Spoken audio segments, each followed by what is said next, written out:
Now continuity is great because if we know a function is continuous, we actually know a lot about that function. And the first thing, or we can do some tricks about that function. The first trick is what we call the intermediate value theorem. And I'm going to give you kind of a very informal definition, but it's accurate nonetheless. Let's say we have some function that passes through some points a and b. So this is some function f of x. If f of x is continuous, meaning there are no jumps, there are no holes, there are no asymptotes between a and b.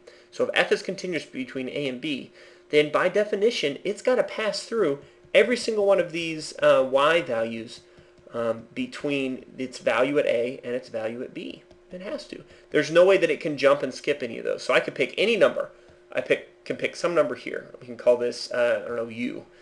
And it has to pass through that number on its way from a to b. The only way that it could not pass through there is if there was some jump. And again, if it's continuous, there are no jumps. Now this is nice for a certain case. Let's say this. If we knew that f of a was way down here and it was a negative number, and f of b was way over here and it's a positive number, and if this function is continuous, then by definition it has to have a root somewhere there. So the intermediate value theorem is nice because it can prove to us that there are roots in certain cases. And again, if this is continuous, there's no way that it can jump over this x-axis without crossing it. So that's the intermediate value theorem.